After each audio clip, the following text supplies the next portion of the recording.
Hey everyone, it's Tony from Mr. T's Toys, the place to review and discuss vintage and modern toys and geek out over fandoms from today and yesterday. And today, I'm geeking out over this. It's another Superpowers figure from the new Superman movie. This one is the Green Lantern Guy Gardner. Let's open it up and take a look. All right, well, here's my second Superman movie wave of superpowers.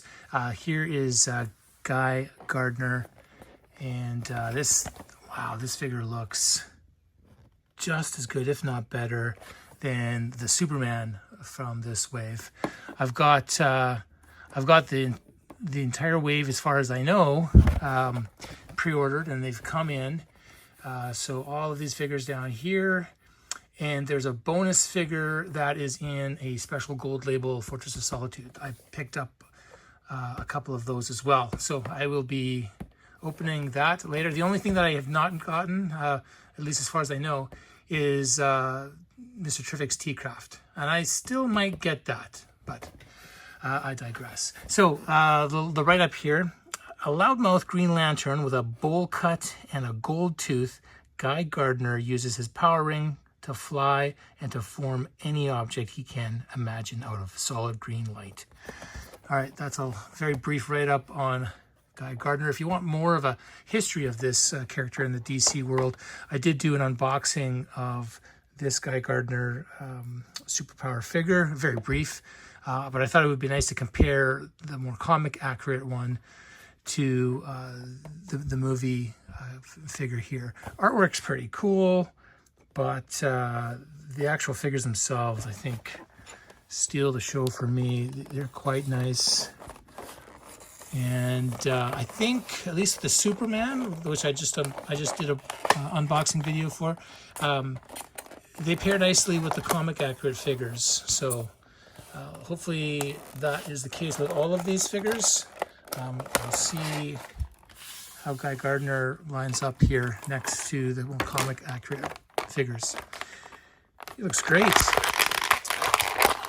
So the only thing that disappointed in is that there's no lantern.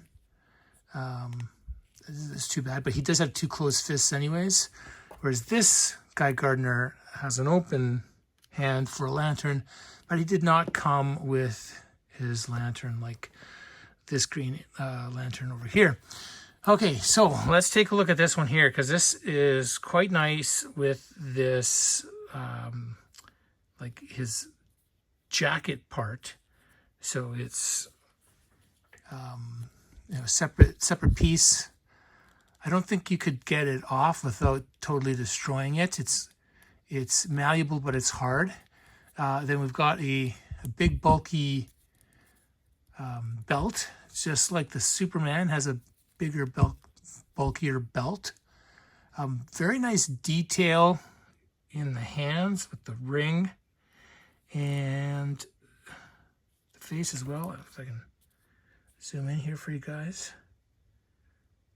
But that's a pretty solid head sculpt. Hideous hair, but that's just the way it is. And then the paint app on this is fantastic. The black, the white, the green. It's pretty cool. Now, as we compare him to the comic book version, he is a little taller. So you can see that, well, quite a bit taller actually. I think like this is my Guy Gardner from the comic books. This is a cooler figure, I think, and I like this look. But this is the one that just says Guy Gardner to me. And then he's just a wee bit shorter than Superman in his movie version. A little bit shorter in the comic book one. Let's see how he lines up with another Green Lantern here. And we can see that this is a taller figure, but Guy's still a little bit taller. But I think they could go together on a shelf. They wouldn't seem totally out of place with more of the realism from the movie here. I think he looks enough like a toy that he'll fit in with the more comic accurate figures. Definitely enjoying this Superman movie wave of figures. Definitely a place for this guy here at Mr. T's Toys. I hope you enjoyed this video, and if you did and you'd like to stay up to date with new content and help the channel grow, please like and subscribe. And if you already are subscribing, thank you so much.